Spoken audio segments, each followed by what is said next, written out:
Hi everyone, it's Sue here, and I'm here to talk with you today about Ayurveda, and more specifically one of the doshas, Pitta. I've started an Ayurvedic series because it occurred to me that maybe many of you don't know what Ayurveda is. And so my first Ayurveda video was called What is Ayurveda and Why Do I Care? And you can find that, I think it's 3 weeks back now. In that video, I talked about our constitutions, our individual constitutions called doshas. And today we're going to talk about dosha number 2, which is called Pitta. I've already spoken about vata, which is air and ether, and that's 2 weeks back. Pitta is fire and water. As a reminder, I want to say that the doshas, all 3 of them, have all of the qualities of nature in them: air, ether, fire and water, and earth. But we come into the world with a dominant 1 or 2. Very rare do you see all 3 in equal amounts in a person. But as we travel through our life, we tend to get out of balance from this initial constitution. And that's when we can get into trouble. And that's really why we care. Ayurveda doesn't believe that you just get sick. Ayurveda believes that there's an imbalance that happens maybe even years earlier that we're not listening to and we're not paying attention to, and it just gets noisier and stronger and louder until we finally get full-on sick and we have to pay attention.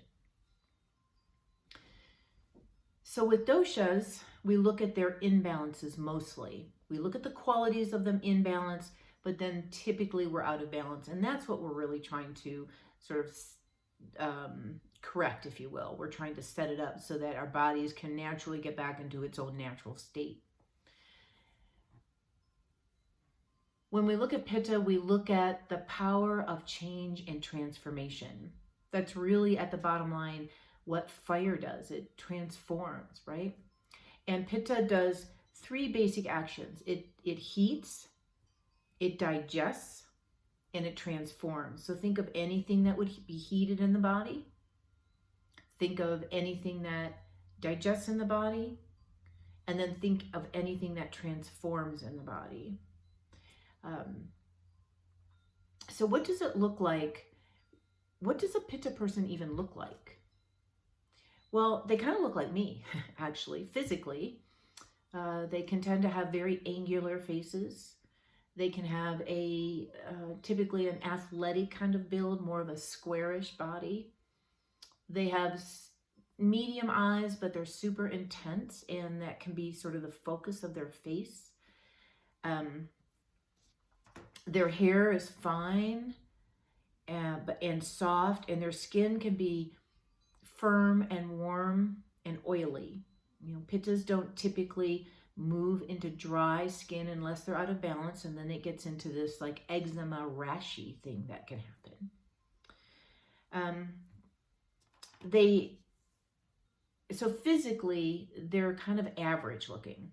You know, the vatas are very tall and lanky and thin usually, and the kaphas are a little bit stout and sturdy and maybe more heavy. The pittas are kind of in the middle. And so what happens? What does it look like when a pitta is in balance? So I just told you physically what we look like, but what does it look like when we're in balance and we're humming along great? Physically, we have really good digestion. Pittas are very good digesters. They're the ones that can eat just about anything and not have it bother them. Unlike vatas, who are pretty sensitive digestively. They are very confident individuals. They're very ambitious. They're very intelligent. They're very focused and usually pretty happy. And they have clear insight. Usually these people, pittas, are the types of individuals that will run companies or become entrepreneurs. They don't need anybody to really motivate them. They're super motivated on their own. I usually tell Pitta people in my yoga classes not to strive so hard, because their 100% is 150%. And it's really best for them to back off a little bit, not be so intense. So what does it look like if they're out of balance? Well, out of balance, they can tend towards anything that is heat and inflammation oriented. Think of heartburn, or heat rashes, or rashes on the skin. Think of being hangry, which is I'm starving and I'm angry all at the same time. Because pittas can burn through their digestion and the food that they eat really quickly, because they have this amazing digestive tract, this digestive gut. And because of that, they can get hungry really quickly, because their glucose and their sugars can drop. I know I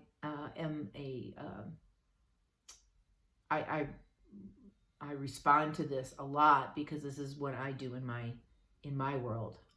I typically don't eat enough, and then I burn through it, and then I'm hangry. So pittas can move towards judgment really quickly, anger really quickly, and they can just get really irritated really quickly. A lot of mind-oriented stuff, right? Primarily when you see pitta out of balance, if I saw somebody with like a heat rash or some kind of rash undescribed on their body, I would immediately go to a pitta imbalance. Or if they were telling me they had reflux and heartburn, I would go immediately to a pitta imbalance.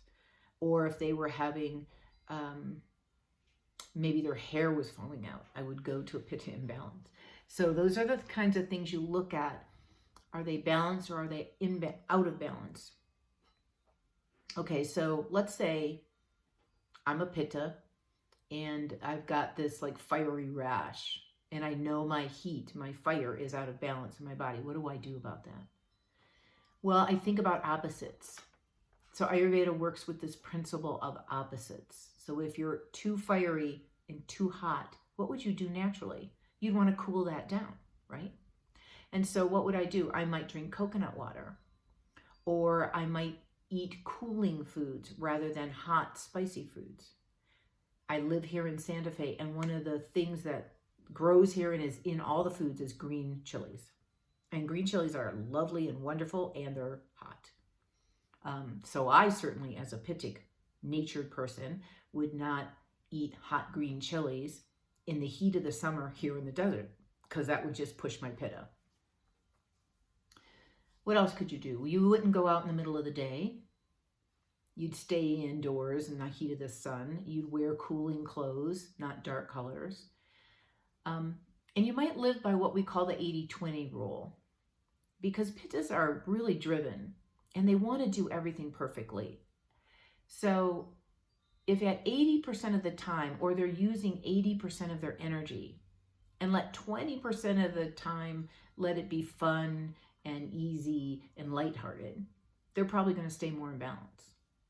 But remember, pittas are driven, so they don't like that 80-20 rule. They like the 120-0 rule, where they're working all the time and they're striving all the time and they're doing all the time. And you might recognize that I can identify with this a little. If you know me, you know that I have this quality in me. I'm a little bit older now, so I have more Vatic tendencies than Pittic. But when I was younger, I was full on Pitta. And it's really fun, actually, to look at yourself in this way, because it's not about, oh, I'm bad or good, or I'm sick or I'm well. It's about balance. And is my body in balance? Does it have good energy? Is my skin glowing? Can I focus?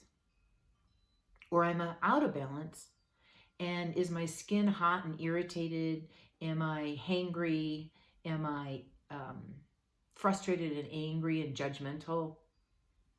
And a little piece about living in the world. Remember last time when I talked about Vata, I said that our own nature can get pushed out of balance a lot of times just from our environment.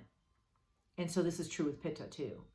So if you're in a community where everybody's really judgmental and angry, this can kind of trip you up a little. So find activities and find people that are going to be more loving, more meditative in nature, more easygoing in nature, so that you can feel more balanced and find your own balance. So I want to leave you with this quote that I posted in one of my emails. It's by Aristotle, and it says, "We are what we repeatedly do. Excellence then is not an act, but a habit." And as we know in Ayurveda, our daily habits over time, our decisions over time, help create our life, basically. Our body constitution, our thoughts, our actions. And so it's really wise to consider our daily habits, our food choices each and every day, the people we're around each and every day. Are they supporting our dosha and our dosha quality or constitution, or are they pushing us more out of balance? So I hope that's helpful. I hope you're starting to get a little taste of this. Want to remind you that if you need more information, I am happy to help you. We can connect personally if you live in Santa Fe. We can connect online if you don't, and I can help you move more towards your own individual balance. So until next week, when I'll be talking about kapha, water and earth, have a great one and stay well, everyone.